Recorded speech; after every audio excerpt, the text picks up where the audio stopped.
Hello. It's a good welcome, isn't it? What a lovely warm welcome. And welcome to you too, ladies and gentlemen, and to those of you who are watching at home, streaming live on the BBC website today.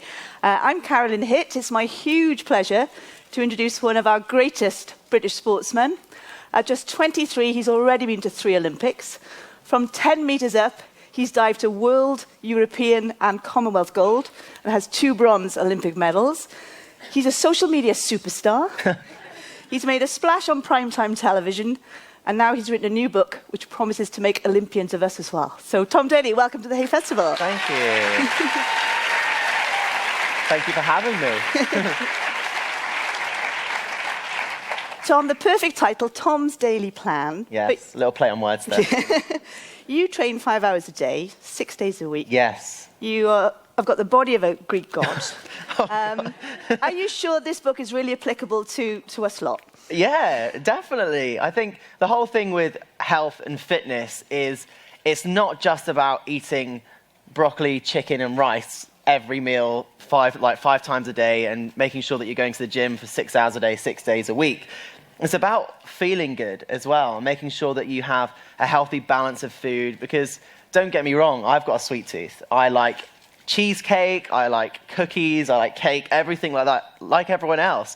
But you have to be able to have a balance and know what you want to eat, and being able to make sure you get all the right amount of protein in, the carbohydrates, the vegetables, and then also getting a workout in. You don't have to work out every single day, and you don't have to do 3 hours each time you do a workout, but doing a 20-minute HIIT session or doing a 30-minute, even going walking or anything like that. There's so many things that you can do to help you feel better and get in shape. And I also touch on meditation and mindfulness too, because that can really help get you in the right frame of mind to want to feel better too. That's what's great about the book. It's really holistic. As you say, it's food, it's well-being, mental well-being, fitness. But let's start with the food, because I know that a lot of celebrities bring out a cookbook and they just kind of let someone do the photography and lend their name to it and sign it off. Yes. But cooking's a genuine passion for you, and it has been since you're quite little, really, isn't it? Yeah, I mean, the whole passion for cooking started was because I love food and I like eating food. And I got to a stage when I was about 15, 16 where I wanted to learn how to actually cook things for myself and get used to having all the ingredients that I've got in the house. Sometimes I look at it and I was like, what am I going to do with that? And I went to cookery school when I was 16 to learn how to be able to, when I'm going away and when I'm away from my parents, that I can actually cook for myself, because as an athlete, food is fuel. So you have to make sure that you're getting the right amount of calories and the right nutrients in your body to be able to perform well. So ever since then, I've just loved food and experimenting in the kitchen, and all the photos from the book are actually in my kitchen where I cook every day when I get home from training. Another thing that's great about the book. We can have quite a nice nose around your house. Yeah, exactly. Yeah. So what was your signature dish when you were a kid just starting out? Well, one of the first things I learned how to make was soup. Very basic. My grandma used to teach me how to cook different things, and a couple of the recipes are actually in there. My nan's broccoli bake. That was one of the first things that I learned how to do, because it was very simple. I wasn't going to give anyone food poisoning because there's no meat in it. And I can remember I think I was about 10 when I started doing that kind of thing. And before that, whenever we used to go to my grandma's house, we used to bake cakes and, I don't know, muffins and brownies, all different kinds of things. And it was just something that I really learned to enjoy and found it quite therapeutic to do. But lots of people always say that they don't have time to make sure they're going to the gym, or they don't have time to eat healthily, when you do have time, essentially, because it's for a workout. You can do these workouts in 20 minutes, and that can be done anywhere without any equipment. Just getting your heart rate up and getting moving can help you feel better. Let's get on to the workouts, because they are just 20-minute. Yes, and you do give us a rest day on a Wednesday. Yes. I like that chapter. Yeah, you have a couple of days on and a day off and a couple of days on. But what's the thinking behind them? Is it kind of, is it about muscle tone, or is it about cardio? Is it all around? Well, it's a mixture of everything. There's lots of different days that I target different body parts, but because people do struggle for time with exercise, and if you're going to cut anything out when you don't have time, it's probably going to be the exercise part, because most people don't actually enjoy doing it. But being able to fit 20 minutes in at home without any equipment, I wanted to try and make it as accessible for everyone as possible. So making sure that you could just clear a little bit of space in your living room and do 20 minutes of pretty intense workout, but being able to target different areas. There's stuff in there for core, legs, arms, and then lots of cardio things just to get your body moving. And then with the food side of things, I wanted to make sure that you could just go to your local corner shop to be able to get all the ingredients that you need. So you don't need to go to a specialty store to get all the herbs and spices that you've never heard of before. So you've also managed to get sticky toffee pudding and banoffee pie into a health food book. That's two of my favourites, actually. But they are really healthy? Your version? I wouldn't say they're really healthy, but I use more natural sugars for the sticky toffee pudding. There's cheesecake in there as well, banoffee pie, because they're some of my favourite desserts. And if you say to yourself, I'm going to cut this food group out, I'm not going to have sugar ever again, the thing that you're going to crave more than anything is sugar. Or the thing that you're going to crave more than anything if you cut out bread or carbohydrates is that thing that you're trying to cut out. So making sure that you have a balance of things and knowing that you can eat everything in moderation, but just making sure that you're trying to do the best that you can to get everything in and not just focusing on cutting out sugar and then never eating it again, and then all of a sudden you gorge on about 50 donuts. So I like the way you call a glass of wine a donut as well. You think of it as, it's a good way to kind of, because alcohol is calories as well, isn't it? Yeah, I think there's lots of things with alcohol, is that every time you were to have a glass of wine, I think I'd rather eat my calories than drink them, is one of the things that I'd say, because you think about the amount of calories that are in a large glass of wine, it's very similar to, it's pretty much eating like half to 3/4 of a donut every time you have a glass of wine. So it's quite a lot. And if you're drinking quite often, that's the one thing that I did 2 years before the Olympics, is I stopped drinking completely. And one of the biggest differences that I noticed was that you could eat so much more without having to put on weight through alcohol. Less wine, more donuts. Yeah, I know it's not what many people like to hear about alcohol, but nonetheless. I love the life hacks because they're kind of bite-sized and really, good advice. What would you say are your key life hacks in the book?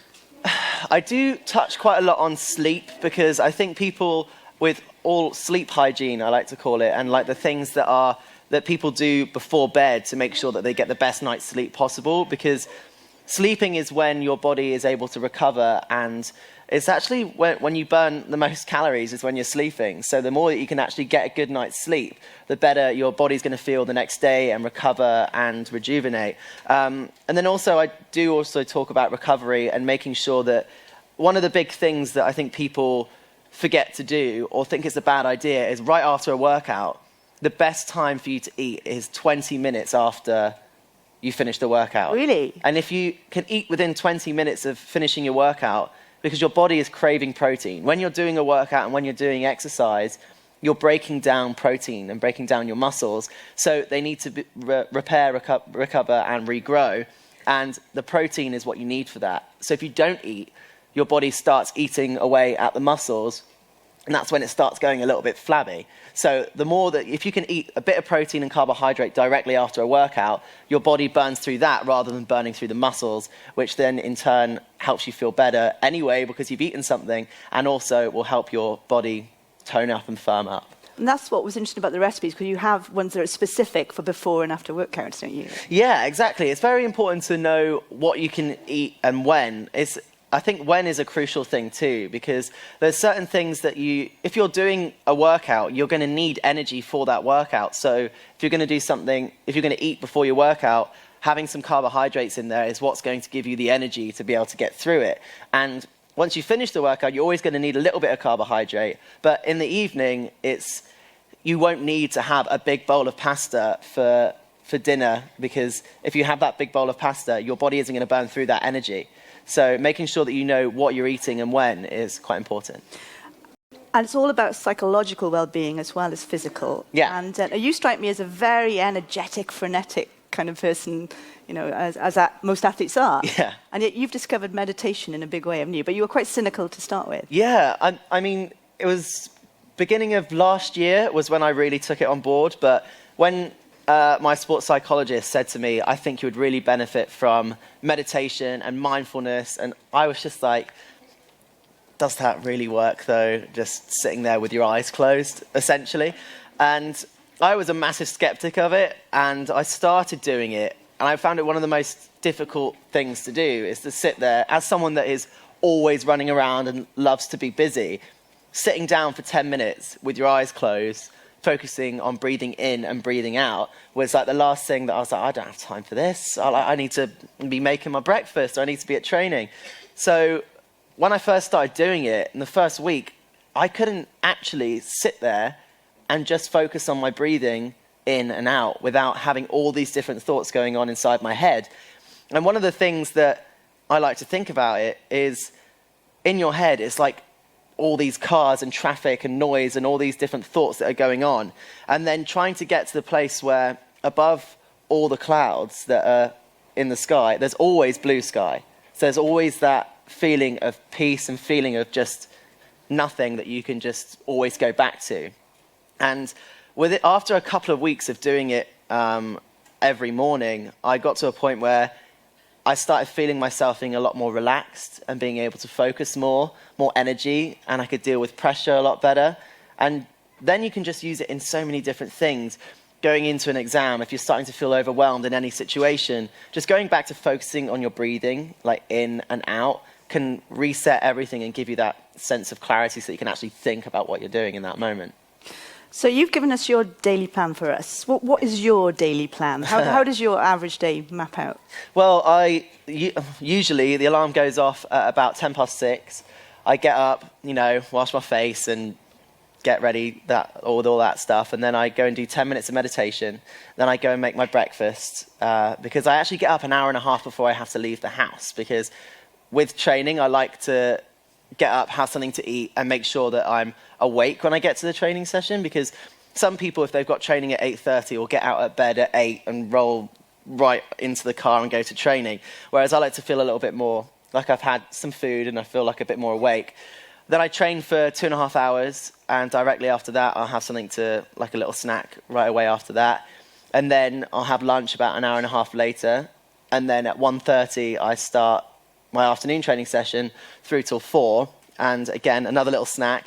And then after that, 2-3 times a week, I have sports massage, which is not as nice as it sounds. And then I head home and start cooking dinner. It sounds like my life does revolve around food, really. And so then I get home, I start cooking up some dinner, and then it's time to chill out for the evening. And then in between all of that, I like to keep myself busy. So, because going into 2012, I was at school, I was doing all my A-levels, and I was focusing on all that kind of stuff. So when I finished school and I just had diving, I found myself in a little bit of a weird situation where I was like, what do I do now? Like, now all I can think about is diving, and it was diving. So I found 2013, the year after the Olympics, one of the most difficult in my life, because all I had to think about was diving, and I'd built up to 2012 thinking that was going to be the end and didn't really think past it.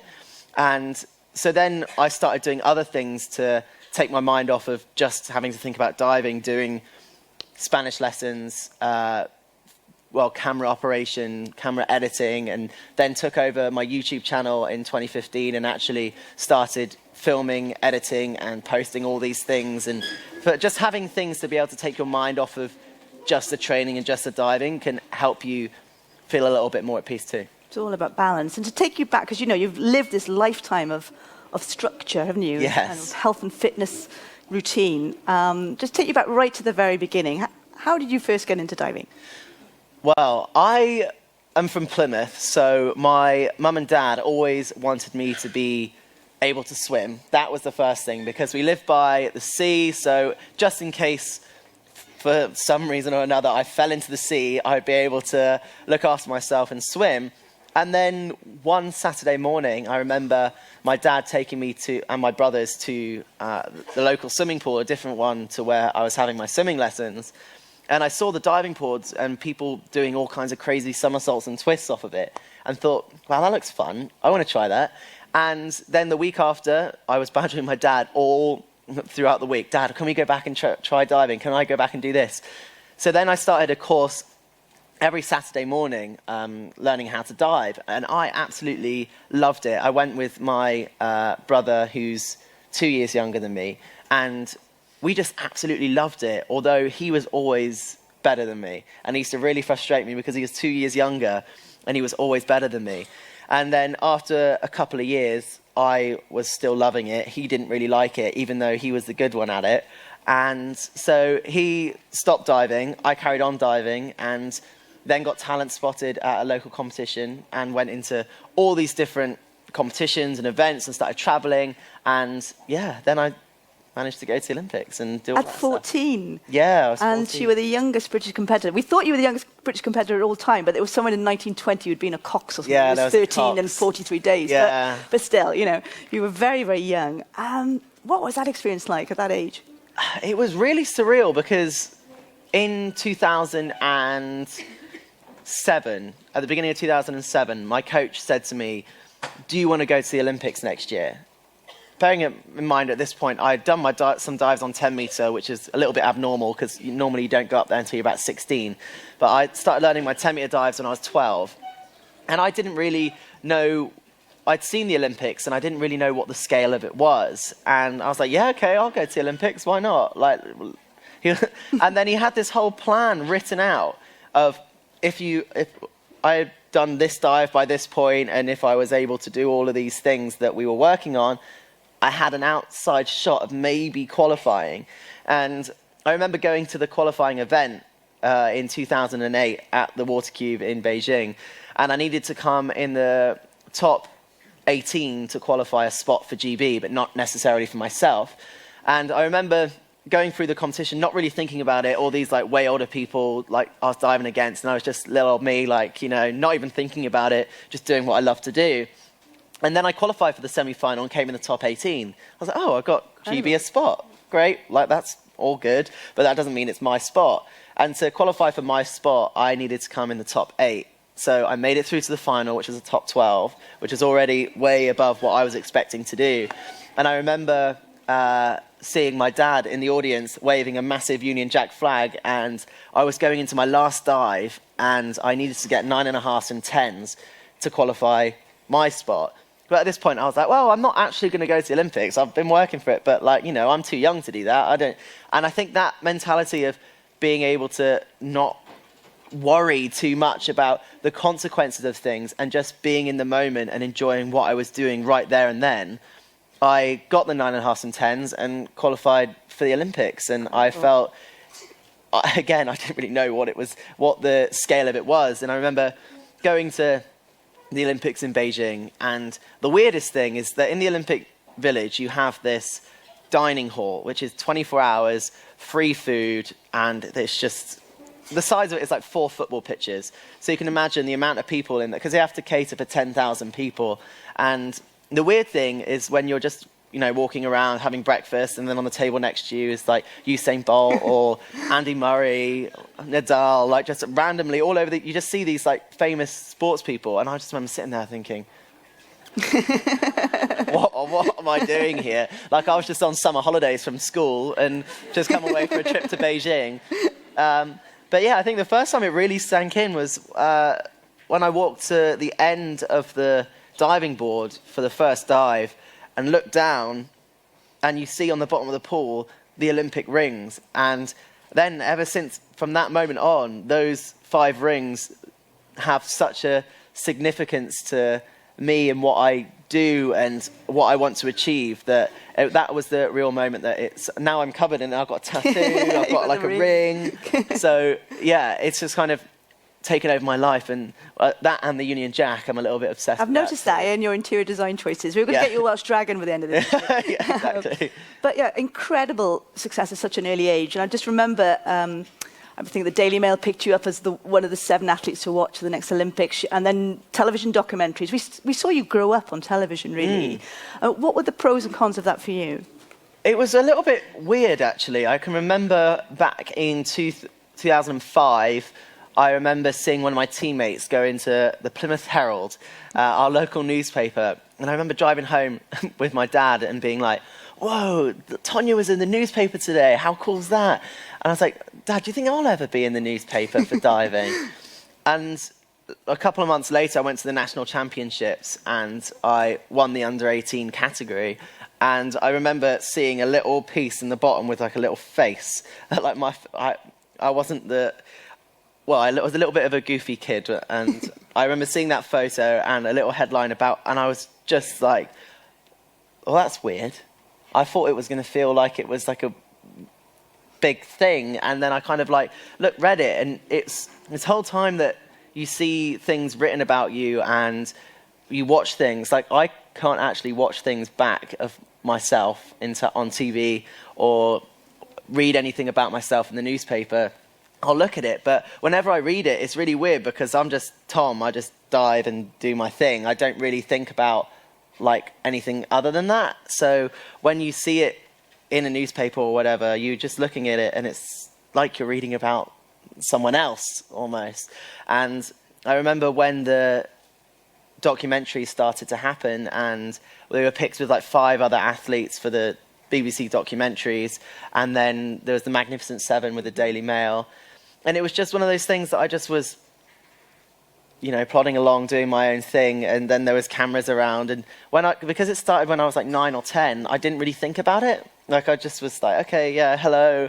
Like, because there was a lady called Jane that was around, and Zav, which I always remember. And they just kind of became part of the family, and they were always at competitions. And I think then, as I grew up with it, I just don't really think about it anymore. I just do my thing and don't really worry too much about what anyone else has to think about it, because you have to make sure that you're happy doing what you're doing at that particular moment. What I also find really impressive is you managed to achieve academically while all this elite sport is going on. You've got a lot of A stars tucked away in there. But the perks of fame did help you, because didn't Kate Moss... Oh, yeah. With your A-level photography, didn't she do a bit of... Yeah, I did all my GCSEs, and then I went on to A-level, and I chose Spanish, maths, and photography as my 3 A-levels.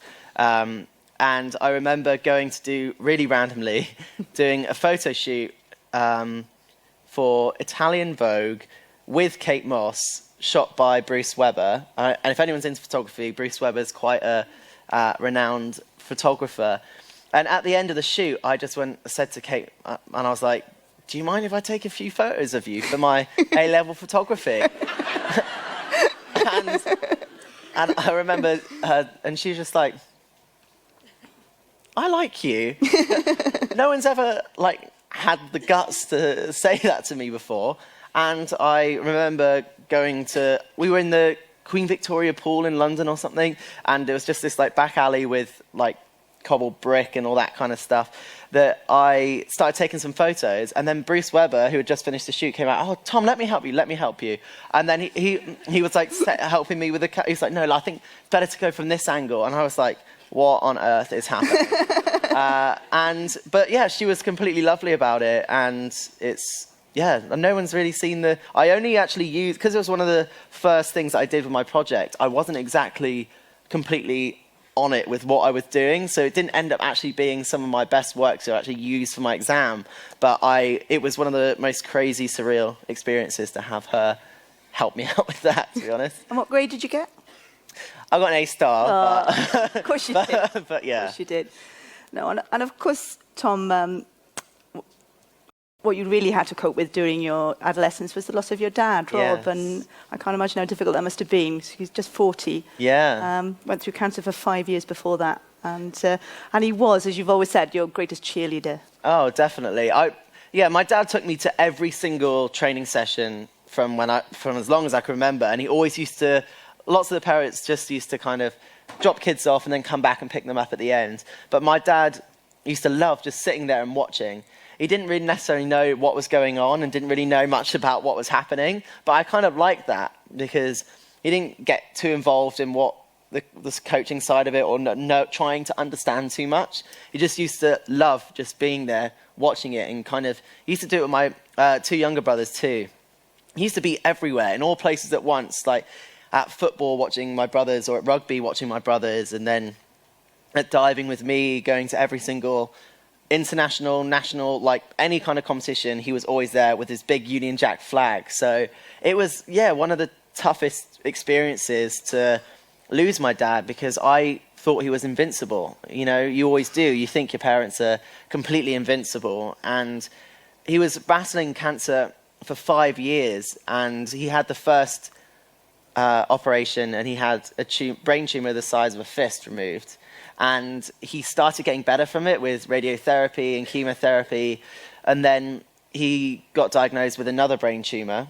And then with more chemotherapy, he overcame that one. And then he had a third brain tumor in 2011. And I remember the only thing that my dad ever would say or ever would do was talk about London 2012 in the way that, do we have our tickets yet? Have we got our tickets through the post? Make sure we got good seats. And every time I tried just to sit by him, even if it was late at night, I was like, why aren't you at training? Or like, what are you? And I can remember he died a few days after my 17th birthday. And it's just one of those things that I will always feel slightly sad that he never got to teach me to drive or go and have my first pint or whatever it may be.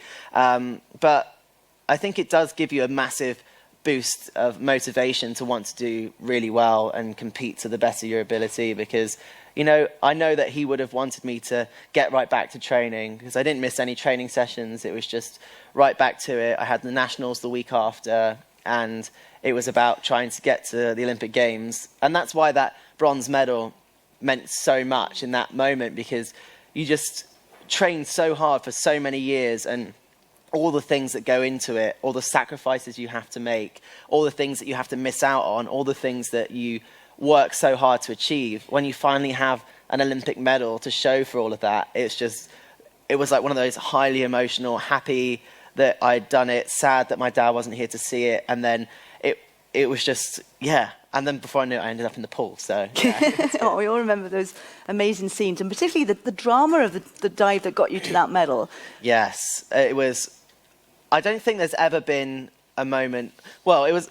What happened was, going into the final, my first dive was a twisting dive, and I remember standing on the end of the board, ready to do my dive, focus, and I took off. And as I took off, I saw this wall of flashes, and with diving, you can't afford at any point to blink or close your eyes, because you're constantly having to see where you are and what you're doing. You're spinning.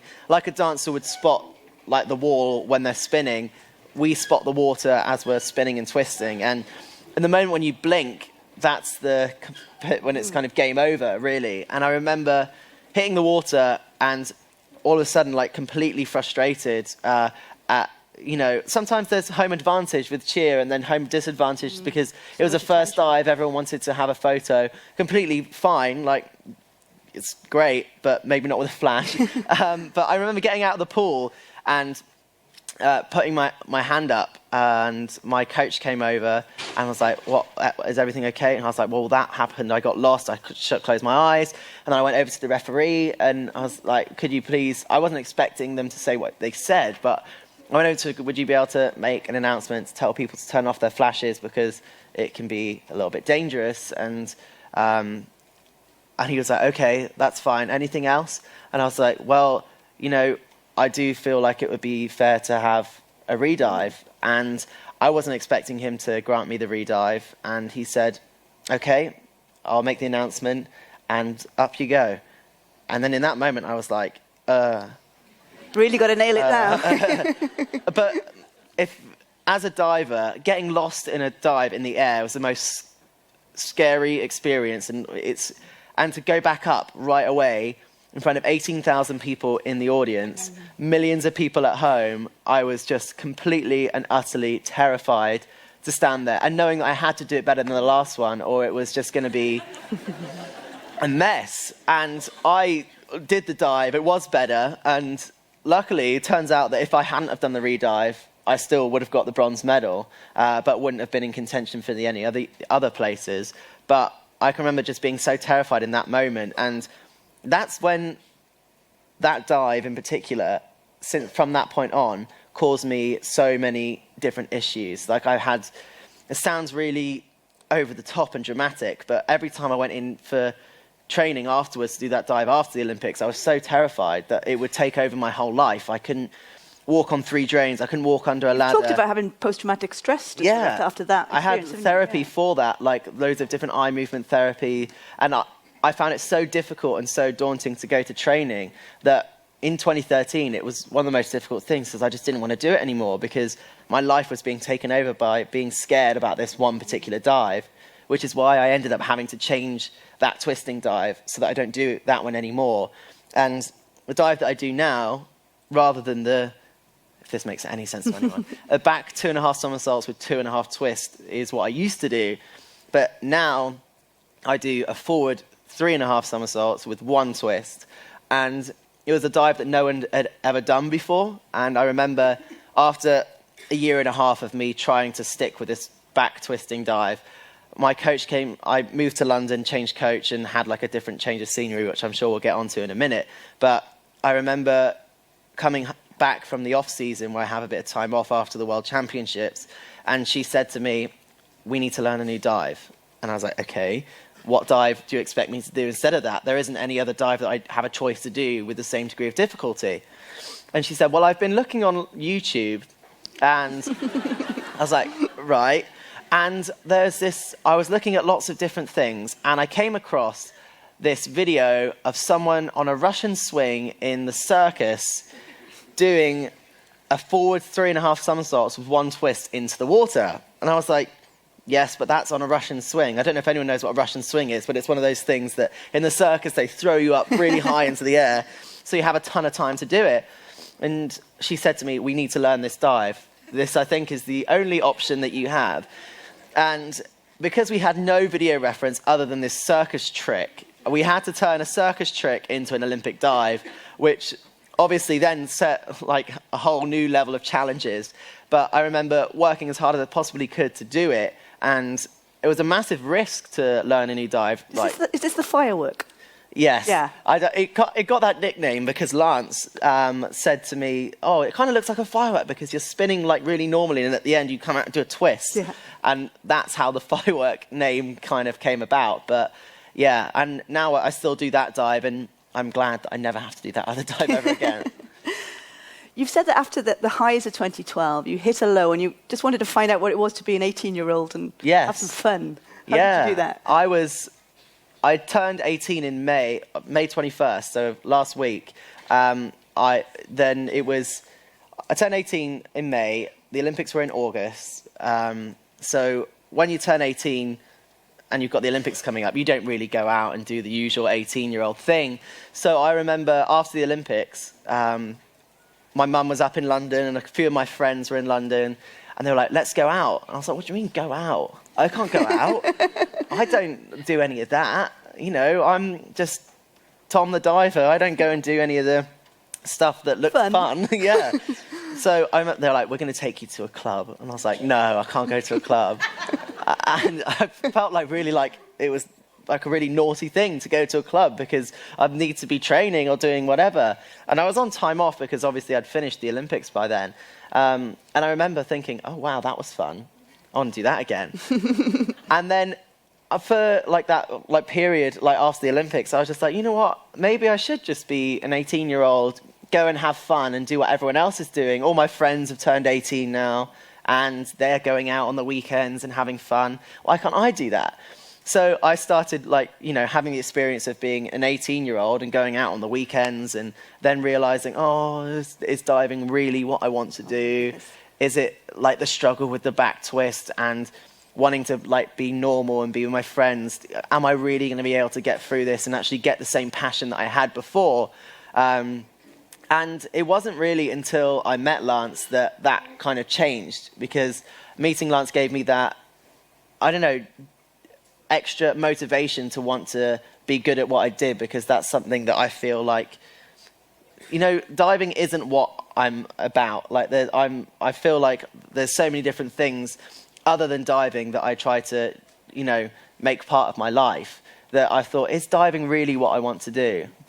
And I did take some time off in the March of 2013 because I was it got to a point where I was so overwhelmed with everything of what I was thinking, how I was feeling, and all the diving issues that I was having. So I was just like, you know what, I need to step away. I don't think I can do it anymore. And I remember taking a week off, and in that week I met Lance, and I came back with a whole different perspective on everything, and was able to get back into training and get to a point where I wanted to dive again. And I mentioned at the top you're a social media superstar, and you have kind of lived your life through YouTube and talking very directly to the world, and that's what you did when you met Lance. And did you have a great reaction? Did you have any negative reaction? Did you? I think with social media, for anyone that is around my age, my generation, younger and older, I think social media became such a thing that everything that you do when you wake up, I don't know anyone else in the room, the first thing you do is you wake up, you check Twitter, Instagram, Facebook, and have a little look. What have I missed while I've been asleep?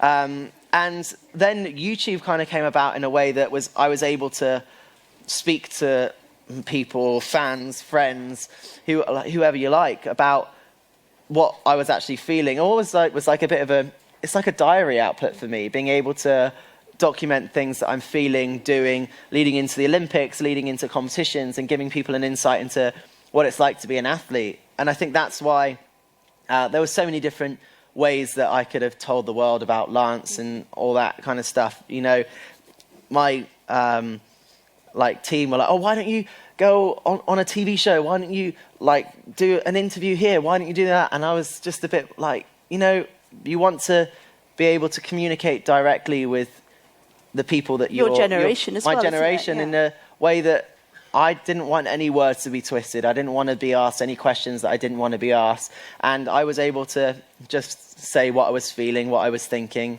and just post it like I'd been posting if I was announcing if I was going to a competition or announcing going to training or whatever it may have been. That's just how I was talking to my fans and friends before, so why would I change it? No, it was brilliant. And we've been enjoying your wedding photos as well. Oh, we'll come back to that later. Just to get back to the sport, Rio Olympics, obviously even more expectation. I remember in Cardiff, there was a 40-metre poster of you on the side of John Lewis, and a 40-foot poster. I mean, everybody, all the attention in Britain was focused on you once more. You got another bronze in the synchro final. And then you were top of the preliminary round for the individual. What happened? It was one of the... I think there's lots of things in your life that will shape you into who you are. And I think the Rio Olympics was definitely one of them. Obviously, going in, Dan and I in synchro weren't expected to even qualify because we were only put together as a synchro pair 8 months before the Olympics. And that meant we only had 2 months to train and to try and qualify. And when we qualified, we were like, okay, maybe we can actually do pretty well here. And then we got into the World Series circuit, and in every competition that year, we won a medal. And then going into the Olympics, we knew we just had to dive consistently and solidly, and we could come away with an Olympic medal. And obviously, again, it was one of those moments like we'd worked so hard for, like how happy I was to be able to share that moment on a podium with someone, because sometimes when you're up there, it can be quite lonely. So to be able to say, what on earth is going on? Why are we doing this? Is the pool green? Yeah. I know, exactly. And I think then after that, going back into training and working hard towards the individual event, I'd never felt better physically, mentally, everything that going into that competition felt like it was going to be the best competition. And I remember going into the prelim and just being able to do dive after dive, and I was just kind of like, I don't know, everything was flowing, everything felt good, everything felt right. And I remember coming top of the prelim with an Olympic record and just thinking, okay, I'm diving well. This is what I do in every single training session. I've just got to keep this consistency up and keep going. And then I remember coming in the next day for the semi-final and feeling the same, feeling good and feeling ready to go. And for some reason, mind and body weren't connecting and nothing seemed to come together on that day. And, sometimes, I've done so many different things analysing what could have gone wrong, what was it that went wrong. And the more I look into it, the more I realise there wasn't anything that was wrong, but sometimes you just have one of those days. And I don't think I've ever been more devastated than in that moment, because I truly thought it was my time to win an Olympic gold medal, the thing that I dreamed of since I was a little kid, and to go into that competition knowing that you train for 4 years so hard and work everything that you can, and it comes down to those 6 dives. Not all the training that you've done before, not any of the competitions you've done before, even if you've won everything, it only counts 6 dives every 4 years. And I can remember being completely devastated with how it went, and it was one of the toughest things to get past because, yeah, it's what I'd worked for and dreamed for my whole life. But like I said, those things can shape you and give you that extra drive and motivation, because if I had won a gold medal in Rio, I don't think I'd be diving now, because that's what I was aiming for and driving towards. So now it's given me an extra, a bit of fire in the belly to want to do the best that I can do and make sure that I, train as hard as I possibly can, work as hard as I can to get to the point where, Tokyo 2020 hopefully will be my time. And it's one of the great cliches of sport, isn't it, that you do gain more from failure than success, and you have obviously drawn strength from that to move forward. Yeah, you have to. There's, if everything was easy and if everything was successful all the time, everyone would be doing it. You have to make sure that you take things that aren't so good and take things that you feel like the world's against you and you feel like, why me? Why choose me? I've done nothing but work hard. You can't blame it on anything other than making sure that you're doing the best that you can in that one moment. And with the meditation and mindfulness that I've been doing, that was something that helped me get over it really quickly, because it was I could have dwelled on it for months and months and never wanted to do it again, but it was something inside me that, I was like, you know what, I really want to change that. I want to make sure that I come back even stronger, even better. And this year at the World Series has been my most successful you've had a great World season, Series so far. And we've got the World Championships to come in July, so fingers crossed everything goes to plan and I'll be back to fighting form. I'm sure you will. And Tom, can you take us kind of inside the mind of a diver standing on a 10-metre platform? I read that you said that, the minute you don't find it scary anymore is the minute that you're not doing it right. What is going through your head at that point when you're... I'm absolutely terrified every time I get to the end of the board, mainly because it's not really what humans should be doing, standing there looking down 10 metres, throwing themselves off a concrete platform into water. So you have to have... when you're standing there, there's so many things that can go through your head. You can be thinking, okay, make sure you jump far enough out that you don't hit your head. Make sure you spot where the water is, or else you're going to land flat. And there's so many things that can get, almost gremlins can get in and start taking you down that road of self-doubt. And the one thing that you have to think about when you're on the end of the board, and really in anything, is focus on the process of what you're doing and being in the moment and not allowing yourself to get ahead. Because if you start getting ahead of yourself, that's when things can start going wrong. But using the adrenaline and the nerves to make sure that you're sharp and focused, because as soon as the adrenaline goes away, that's when you can start making mistakes.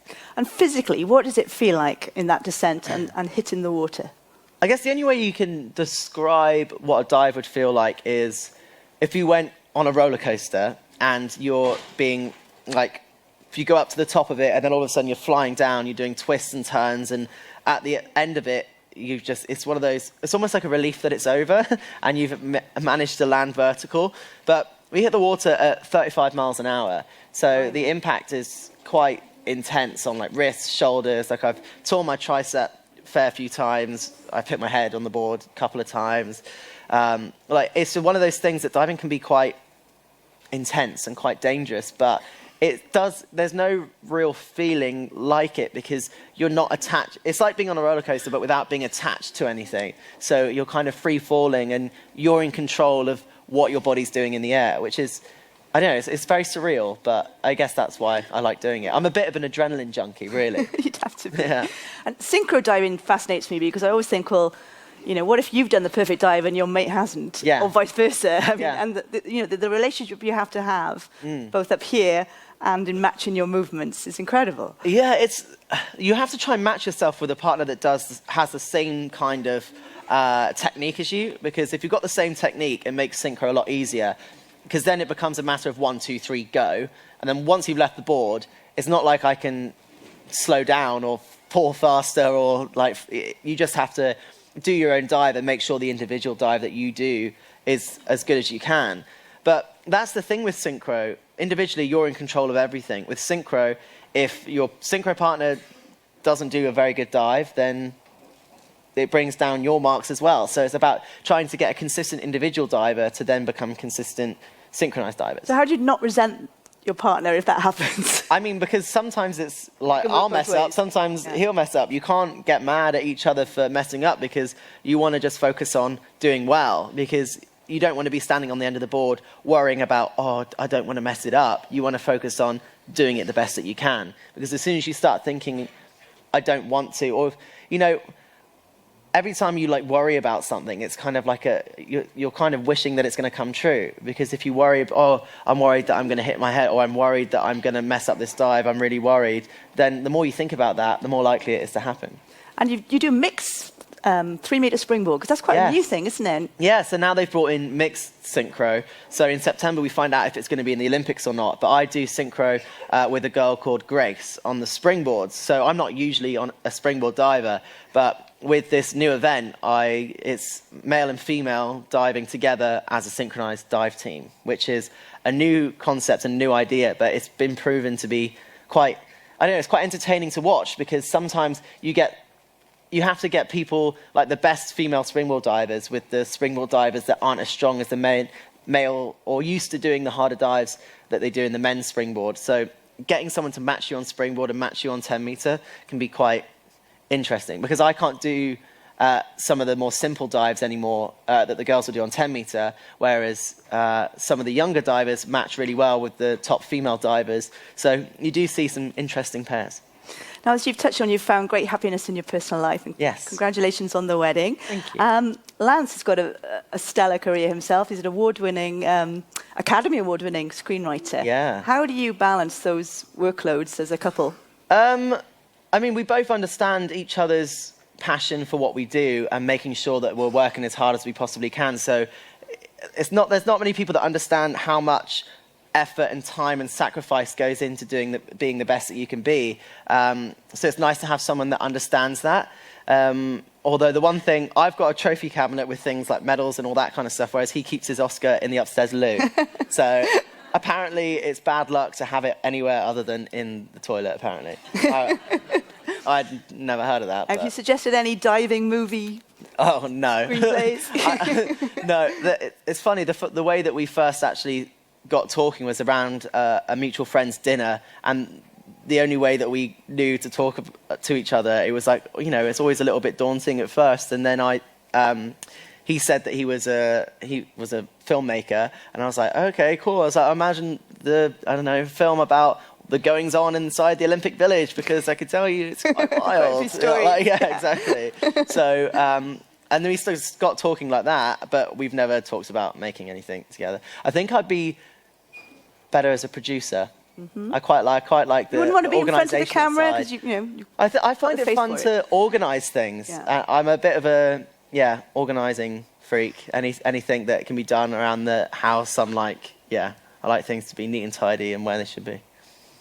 Well, randomly. Tom, I've enjoyed hugely speaking to you. I know that we've probably got a few questions from the audience. Yeah. We've got about 12 minutes left, so there will be microphones coming to you. So if you'd like to raise your arm and ask the first question. There's one in the middle, right there. We can see the... There you go. There we go. Oh, yes, burgundy top. Good afternoon, Tom. Thanks for having us. Who made the first move, you or Lance?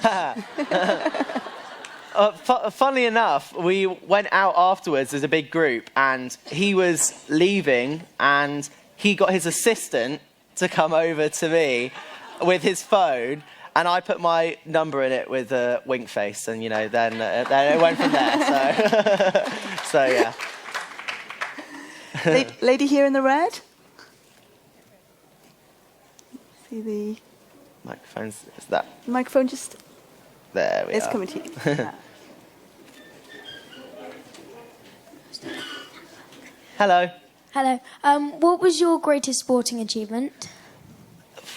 Good question. Obviously winning Olympic bronze medals was pretty cool, but I remember in 2009 I won the World Championships, and it was a really weird competition because it was my first ever World Championships, and I was just plodding along, doing what I liked doing and diving, and wasn't really paying much attention about what the scoreboard was doing and where I was placed. And I was placed 4th going into the last round. And I remember doing my last dive for 10s and being really happy with how it'd gone. I was like, oh, wow, that was good. And then all of a sudden, everyone after me started doing their dives not so good. And I can remember ending up winning the World Championships. And again, one of the moments where I see my dad there with the massive Union Jack flag. And yeah, I think that was, for me, is one of the most memorable moments in my career so far. Good question. Oh. Here. Got on here. Okay. I don't know where that's coming from. Oh, there. Hi. Do you prefer swimming in the sea or the pool? Good question. Good question, because see, that's a tough one. Sometimes believe it or not, I'm not the strongest of swimmers. So That's amazing, honestly. yeah, no, I'm not. I can, because with diving, we go into the pool and then we swim to the side, and that's about as much swimming as we actually do. So I like diving into the sea and things like that, but sometimes the sea is if you ask lots of swimmers, I know Becky Adlington is a little bit scared of the sea because we're so used to being in pools that are so controlled and you know what's going to be in there, whereas when you're in the sea, it's completely different. My brother's the same. Whenever we go in the sea, he swims with his feet out of because he doesn't want to get pecked on by bit by fish randomly. But I don't know. I do like the sea. I'd say if I'm going to go swimming anywhere, I think it would be the sea. You do hit the element sometimes when you're diving outdoors, don't you? I always thought, gosh, how windy it must be on 10 metres up. Sometimes it can be really, really windy. There's a pool in Fort Lauderdale that is right by the beach, and when you're standing on the 10 metre, it's that windy that sometimes you see some of the younger divers up there, and they can barely stand upright because the wind's going so much. But yeah. Okay. Hi, Tom. I was just wondering... Where's that coming from? Where's he coming from? Can you stand up so we can see you? Oh, over there. Sorry. Sorry. Yeah, go for it. I know you had to juggle school and training, and that's currently what I'm trying to do. I was wondering if you have any advice or tips on how to do that. I think the one thing that I would say is, and that's the thing that sports taught me, is setting goals and time management. It's one of the things that I think has really helped with me being able to balance everything in my life, is to know what you need to do with your day to make sure that you can get the most out of everything. Not trying to do too much, but making sure that if you have certain level of routine and goals that you can set yourself each week to be able to achieve, or each day, and set short, medium, and long-term goals, that can really help you build a schedule and a routine to be able to do the best that you can do at it. And have Kate Moss's number in your phone book. Yeah, exactly. Okay. I know that's... The little boy here. Hi, Tom. Hello. What's your prediction for your next tournament? That's a good one. With diving, it is such an on-the-day sport that if you can go into the competition and be, I don't know, first place, or you can come in like 5th place. You don't really know how you're going to do until that particular day. All I can do is train as hard as I possibly can, and every time I go into a competition, I go for gold. So fingers crossed it'll be a gold medal, but you have to go in there thinking that you can win, because if you don't think you can win, then you never will. Hi, Tom. Hello. How does the whole scoring system work in diving? Good question, and it can be quite complicated sometimes, but for the individual diving, we'll stick with that rather than going into synchro, because that gets extra complicated. There are 7 judges.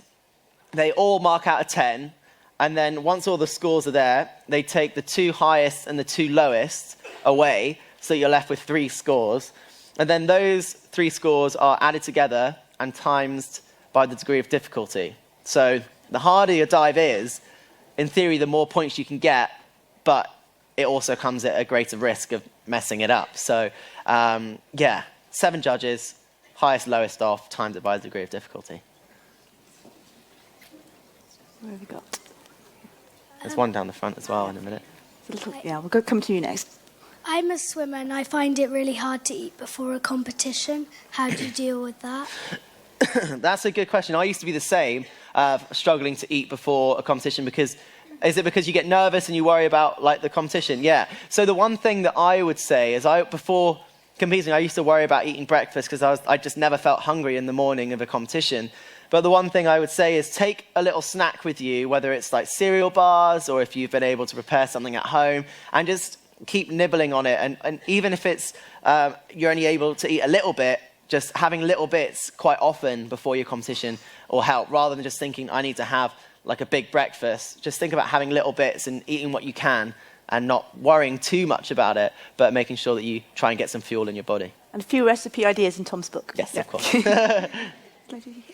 Do you have a favourite meal? Yes, I do. And it's one of the things that's in the book is my mum's sausage casserole. It's what she cooks whenever I go home to Plymouth. She knows that if I'm going to be there for the night, she's going to be cooking that for dinner. I always try to make it like her, but it's never quite the same. But yeah, the sausage casserole is my favourite, with like mash and veg and that kind of stuff. It's a bit naughty, but I think the one in my book is a little bit healthier. It's done with like root mash rather than potato, unfortunately. That's good. But yeah. What age did you get to when you had to start quitting other things so you could do more diving? Well, when I was growing up, I was doing loads of different sports. I was doing squash, tennis, and judo, as well as diving. And I got to when I was 10 is when I had to make the decision between judo and diving, because those were the two that I was best at. And I enjoyed diving more, so I went with the one that I enjoyed, and that's when I carried on with diving. But as in terms of other things, like I had to go to school like everyone else all the way up until I was 18. And then when the school kind of went and I was just diving, there was like big gaps in my life because it wasn't like I was going to work in between training sessions or anything like that. So having other things to focus on actually helped. So even now I still do all sorts of things in between training sessions, whether that's editing YouTube videos or filming YouTube videos and doing all that kind of stuff, because I like to have different sections of my life to be able to flick between. Because if you're having a bad day at diving, you don't want to, if it's all that you're doing, if you're only diving, then your whole day can be a little bit down in the dumps. So having other things to be able to distract yourself from is good. Okay, we've got If you didn't do diving, what sport would you do? Good question. I think I think I might still be doing judo. I'm not entirely sure, because it was back when I was 9 in the under 27 kilo category. I got like a bronze medal in like Plymouth for judo. But I did really enjoy that, so I think I could be doing something like that. Maybe gymnastics, because diving is quite similar to gymnastics, but I can't say I've ever tried doing any particular gymnastic-y things. So yeah, I'd say judo. the boy here. If you got gold in Tokyo, would you consider retirement? Good question. Good question. That's a future BBC Sports correspondent. Yeah, exactly, yeah. I think the one thing that I've dreamed of ever since I was a kid was winning an Olympic gold medal. And for me, it doesn't get bigger than an Olympic gold medal. But if then, for example, the mixed synchronized diving comes in, then there's a whole new thing that I can carry on doing other things. Because if I get a gold medal in the platform event, there might be then scope for me to go down onto the springboard. Because although I'm only 23, because I've been up on the diving board for such a long time and from such a young age, like I'm like the granddad in diving now, so I'm getting on a bit. There's a question over there. Hi, Tom. Hello. You mentioned at the start that your brother was better at diving than you were. You've obviously outdone him. Do you think greatness or talent is due to 10,000 hours of practice, mindset, natural ability? What's your opinion? I think there's a big mix of nature versus nurture, if you like, because you can have all the talent in the world, because you see it all the time in sport. People that are so talented, and you think that they're going to be the best in the world or the best, and they just don't quite have it. They don't have the, I don't know, whether it's mindset or they don't have the drive to really want to be the best at it. So they end up quitting, or they end up not getting the best out of it that they could. So I do think that it is a lot down to nurture, not just talent. You have to put in the hours, listen, make corrections, and work hard. It's very, very rare for someone just to plod along and not really think about it and then end up being the best. There's literally a minute left, so just one more question, I'm afraid. Oh. Hello. What's the most stress you've been under for a competition? Good question. And I do think it would be back in London 2012, going into the last round, knowing that I was in contention for a medal, and the referee's whistle blowing, walked to the end of the board, just hearing all the 18,000 people cheering, knowing that everyone at home was watching, and all the pressure of going into it and people saying, oh, you're going to win a medal, you're going to win a medal. And knowing that in that moment, it was coming down to that one dive, that all the training that I'd done, all of the sacrifices I'd made came down to that one moment. Walking to the end of the board, looking down, seeing the Olympic rings, London 2012, my name on the scoreboard, and what I needed to score, I was like, right, this is where it's going to happen. So, and I can just remember thinking, you know what? At the end of the day, no matter what happens, there's always cheesecake. So I am just going to do the best I can right now. I remember hitting the water and knowing that it had gone well, and was just so happy with it that it felt like I could come out of the water and do like a dolphin does and like spin around out of the water. So I think that was the most stressful and then most happy moment so far. There is always cheesecake, ladies and gentlemen. Boys and girls, thank you for such brilliant questions. Thank you, Tom Daley. Thank you. Well done. Thank you. Thank you.